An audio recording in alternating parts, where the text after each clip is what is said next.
பங்கு இட்லி அரிசி. Sorry ration புழுங்கல் அரிசி.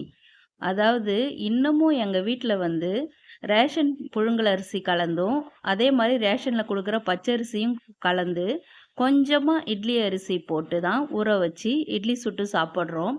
ரொம்ப சாஃப்ட்டாவும், பூ போலவும் இட்லியும், அதே சமயத்துல தோசை பார்த்தீங்கன்னா, நல்லா மொறு மொறுன்னும் சுட்டு நாங்க சாப்பிட்டுட்ருக்கோம். சொன்னா நம்ப மாட்டீங்க. அதுக்கு முன்னாடி வெல்கம் டு தேவி பத்தூஸ் கிச்சன். கண்டிப்பா சப்ஸ்கிரைப் பண்ணுங்க. கூடவே அந்த பெல் பட்டனையும் பிரஸ் பண்ணிக்கோங்க. இன்னைக்கு பார்த்தீங்கன்னா, ஒரு புது முயற்சியா எ டே இன் மை லைஃப். ஒரு நாளைக்கு நான் என்னென்ன பண்றேன்றத ரொம்ப இன்ட்ரெஸ்டிங்காவும், அதே சமயத்துல இன்ஃபர்மேட்டிவாவும் உங்களுக்கு கொண்டு வந்து சேர்க்க போறேன். நான் எப்பவுமே காலையில எழுந்து வந்த உடனே அரிசி உளுந்துலாம் ஊற வச்சுடுவேன். இப்ப பார்த்தீங்கன்னா, ஒரு 8 மணி ஆகுது.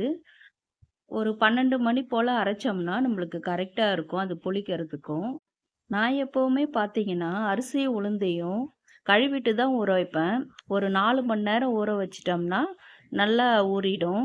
சில பேர் என்ன பண்ணுவாங்க, அது ஊற வச்சுட்டு கழுவுவாங்க. அது மாரி பண்ணீங்கன்னா, உளுந்துலாம் மாவு அரைச்சிங்கன்னா, நல்லா மாவு ஆகாது. அதனால தான். ஃபர்ஸ்ட்டுலாம் பார்த்தீங்கன்னா, ரேஷன் அரிசி வந்து ரொம்ப தூசியாவும், அழுக்காவும் வரும். இப்ப பரவால்ல கிளீனாவே போடுறாங்க.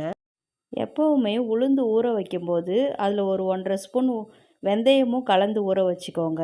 நான் இப்போ 2 கிலோ அரிசி தான் ஊற வச்சுருக்கேன். அதுக்கு ஒரு 400 கிராம் உளுந்தில் ஒரு 1 1/2 ஸ்பூன் வெந்தயம் ஆட் பண்ணியிருக்கேன். அது ஆட் பண்ணும்போது நல்லா தோசைலாம் சுடும்போது நல்ல வாசனையாகவும், அதே சமயத்தில் நல்லா மொறுமொறுப்பாகவும் உங்களுக்கு தோசை வரும்.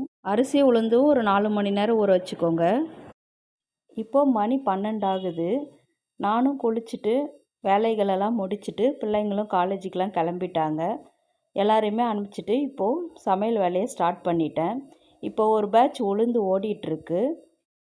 அதே நேரத்தில் சைட் பை சைட் நான் காய்கறிகளையும் கட் பண்ணி வச்சுக்கிறேன்.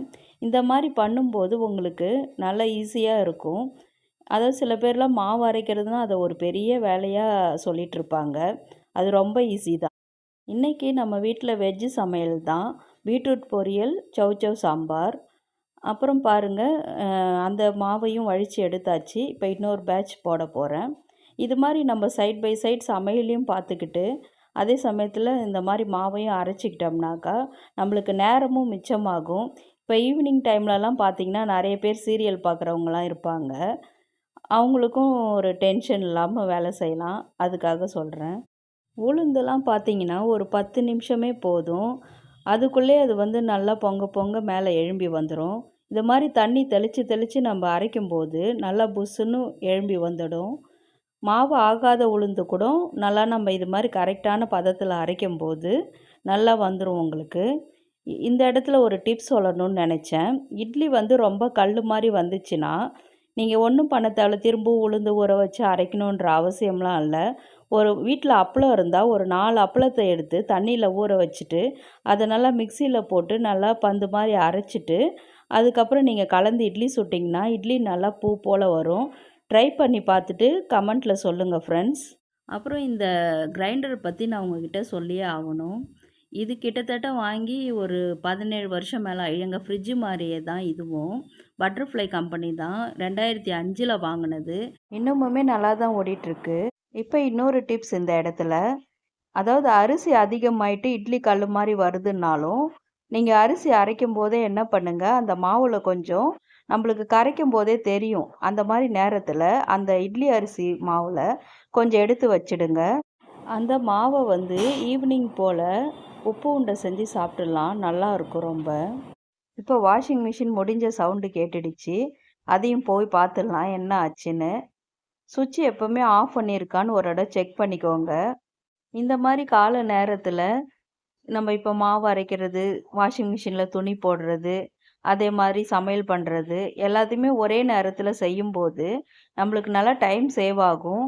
லேடிஸ் வந்து எங்களுக்கு டைமே இல்லை, வீட்டு வேலைகளே சரியாக இருக்குது அப்படின்னு சொல்லிட்டு இருக்காங்க. ஆனால் அப்படி கிடையாது. இது மாதிரி நம்ம மல்டி டாஸ்கிங் மாதிரி ஒரே நேரத்தில் எல்லா வேலையும் செய்யும்போது அப்புறம் மிச்சம் நம்மளுக்கு நிறைய டைம் கிடைக்கும். அந்த நேரத்தை நம்ம உபயோகமானதாக நம்ம பயன்படுத்திக்கலாம். இதை பாருங்கள், நான் மாவு அரைக்கும் போதே காய்கறியெல்லாம் கட் பண்ணி வச்சுக்கிட்டேன். சவ் சவ் சாம்பாருக்கு தான் சவ் சவ் அப்புறம் வெங்காயம் எல்லாம் கட் பண்ணியிருக்கேன். இது வந்து காலையில் லெமன் குழம்பு வச்சுருந்தேன் பிள்ளைங்களுக்கு லஞ்ச் பாக்ஸ்க்கு, அது மிச்சம். பருப்பும் வேக வச்சாச்சு. அதே மாதிரி இப்போது மாவையும் ஒரு கண்ணு நம்ம பார்த்துக்கிட்டே செஞ்சிடலாம். இந்த கிரைண்டர் பார்த்தீங்கன்னா நான் அப்பப்போ மாவெல்லாம் அரைச்சி முடிச்சிட்டு நல்லா தொடச்சி வைக்கவும் தான் இத்தனை நாளாக இவ்வளோ க்ளீனாகவும் நல்லா கலர் போகாமல் இன்னும் புதுசு மாதிரியும் நல்லா இருக்குது. எங்கள் வீட்டுக்கு வரவங்க கூட கேட்பாங்க, எப்படி உங்கள் கிரைண்டர் மட்டும் இவ்வளோ புதுசாக இருக்குன்னு கேட்பாங்க. அப்புறம் பாருங்க துணிகளையும் காய வச்சுட்டேன். அங்கே வேலை நடக்கும்போதே இந்த வேலையும் கடகடன்னு நடந்துடுச்சு.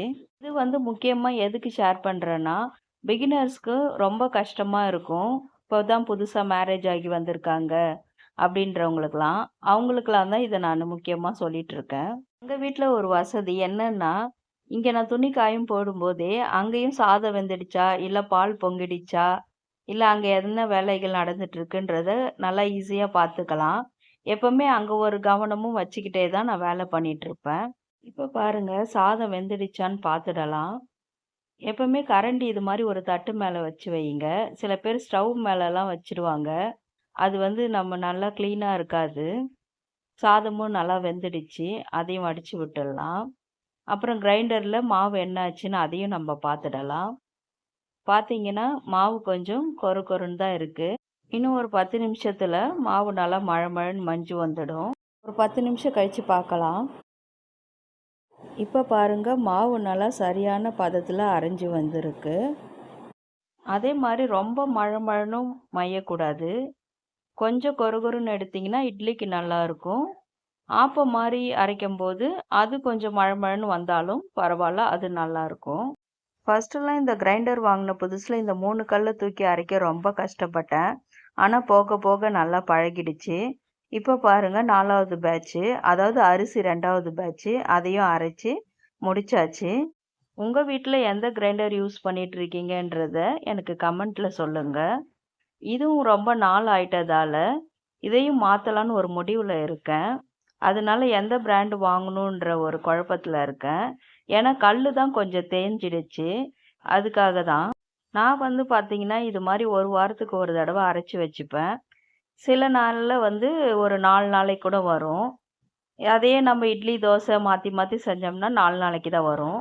இப்போ உப்பு போட்டு நல்லா கரைச்சி ஒரு 8 மணி நேரம் போல் புளிக்க விட்டுட்டோம்னா கரெக்டாக இருக்கும்.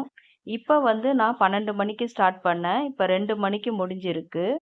நெக்ஸ்ட்டு நீங்கள் பார்க்குறது கேசரி தான் பண்ணிகிட்டு இருந்தேன். எங்களுக்கு அன்னைக்கு கல்யாண நாள்ன்றதுனால கேசரி பண்ணி வச்சுட்டு அப்புறமா கோயிலுக்கு போயிட்டு வந்துடலாம் அப்படின்னு சொல்லிட்டு நான் கேசரி பண்ணிகிட்டு இருந்தேன். இதோட ஃபுல் ரெசிபி வந்து உங்களுக்கு தனியாக ஒரு வீடியோவாக நான் போடுறேன். அப்புறம் அன்றைக்கே வந்து பார்த்தீங்கன்னா நாங்கள் கோயிலுக்கும் போயிட்டு வந்துட்டோம். எப்போவுமே February 4 தான் எங்களுக்கு வெட்டிங் டே வரும். அன்னைக்கு வந்து எதனா ஒரு ஸ்வீட் பண்ணிவிட்டு கோயிலுக்கு போகிறது தான் எங்களுடைய வழக்கம். ஒரு விலாகில் கூட கேசரி கிண்டனது பற்றி காமிச்சிருந்தேன். அதிலே எல்லோரும் கேட்டாங்க, ஃபுல் ரெசிபி போடுங்கக்கா, அது எங்களுக்கு யூஸ்ஃபுல்லாக இருக்குன்னு சொன்னாங்க. அதனால் அதை ஃபுல் ரெசிப்பியாக நல்லா டீட்டெயில்டு ரெசிப்பியாக எடுத்து உங்களுக்கு இன்ட்ரெஸ்டிங்காக காமிச்சிருக்கேன். அதை கண்டிப்பாக நெக்ஸ்ட்டு விலாகில் வரும், நீங்கள் மறக்காமல் பாருங்கள். இந்த கேசரிக்கு பார்த்தீங்கன்னா நெய் அதிகமாக தேவைப்படாது. சில பேருக்கு நெய் அதிகமாக இருந்தாலும் கேசரியில் பிடிக்காது.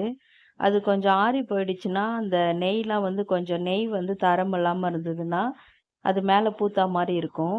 இப்போ நீங்கள் ரீஃபண்ட் ஆயில் கலந்து கொஞ்சம் செய்யும்போது அது எவ்வளோ நேரம் ஆனாலும் அப்படியே மேலே அப்படியே நல்லா கிளிட்டரிங்காக நல்லா சூப்பராக இருக்கும். இப்போ பாருங்கள் முந்திரி திராட்சையும் போட்டு இறக்கியாச்சு. கேசரி வேலை முடிஞ்சுது. வாயில் வச்ச உடனே கரைஞ்சிடும். கண்டிப்பாக கல்யாண வீட்டு கேசரியே இது கூட தோத்துடும். அடுத்த ரெசிபி இதுதான் நம்ம சேனலில், மறக்காமல் பாருங்கள்.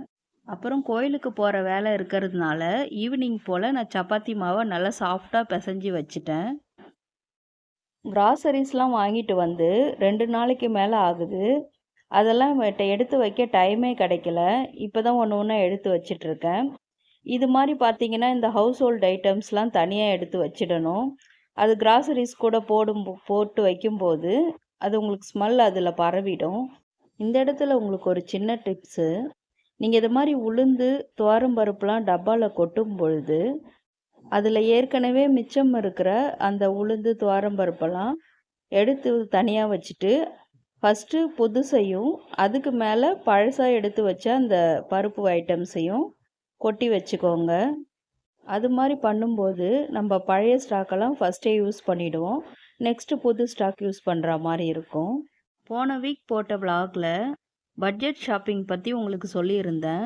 அந்த மாதத்தில் நான் வந்து தேவைக்கான பொருளை மட்டும் வாங்கினதால எனக்கு வந்து கரெக்டாக ஒரு 4500 அந்த மந்த்லி பட்ஜெட்டே முடிஞ்சிடுச்சு. ஐ ஹோப் அது உங்களுக்கு நல்ல யூஸ்ஃபுல்லாக இருக்கும்னு நான் நினைக்கிறேன்.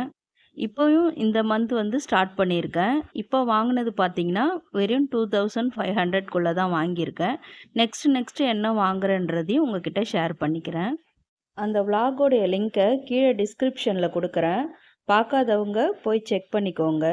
இப்போ பேண்ட்ரியும் நீட்டாக அடுக்கியாச்சு. நெக்ஸ்ட்டு பார்த்தீங்கன்னா எங்கள் வீட்டு பேண்ட்ரிலையும் கொஞ்சம் சேஞ்சஸ்லாம் கொண்டு வரலான் இருக்கேன். இந்த மாதிரி விலாக் உங்களுக்கு பிடிக்கும்னா சொல்லுங்கள். நெக்ஸ்ட் விலாகில் நான் அதை கண்டிப்பாக இன்ட்ரெஸ்டிங்காக உங்களுக்கு காமிக்கிறேன். யூஸ்ஃபுல்லாகவும் உங்களுக்கு இருக்கும். பல்லி கரப்பாம்பூச்சிலாம் போகாத அளவுக்கு மூடி வச்சுக்கிறேன். டப்பாலெல்லாம் கொட்டி வச்சது போக மிச்சதெல்லாம் பேக்கெட்டோடே இந்த மாதிரி பக்கெட்டில் போட்டு வச்சுக்கிறேன். ஏன்னா அப்பப்போ பிரித்து கொட்டிக்கிட்டோம்னா கொஞ்சம் ஃப்ரெஷ்ஷாக இருக்கும். சண்டே எங்களுக்கு வெட்டிங் டே வந்ததால் அன்றைக்கி நான்வெஜ் செய்யலை. அன்றைக்கி வடபழனி கோயிலுக்கு தான் போயிருந்தோம். அதனால் அதுக்கு அடுத்து வந்த புதன்கிழமை ஒரு நல்ல மட்டன் கிரேவி பண்ணியிருந்தேன். அந்த மட்டன் கிரேவி வந்து நெக்ஸ்ட்டு வர நான்வெஜ் விலாகில் உங்களுக்கு வரும். மிஸ் பண்ணாமல் பாருங்கள். நம்ம சேனலில் வர விலாக்ஸை நிறைய பேர் ரொம்ப இன்ட்ரெஸ்டிங்காக பார்த்துட்ருக்கீங்க. ஆனால் சில பேர் சப்ஸ்கிரைப் பண்ணாமே பார்த்துட்ருக்கீங்க. ஐ ஹோப் நீங்கள் இந்த வீடியோ பார்த்ததுக்கப்புறம் கண்டிப்பாக சப்ஸ்கிரைப் பண்ணுவீங்கன்னு நினைக்கிறேன். இவ்வளோ நேரம் என்னோடய வீடியோவை ஸ்கிப் பண்ணாமல் பார்த்த ஃப்ரெண்ட்ஸ் உங்களுக்கு எல்லாருக்கும் ரொம்ப நன்றி. இதோடு நான் வீடியோவை முடிச்சுக்கிறேன். பாய்.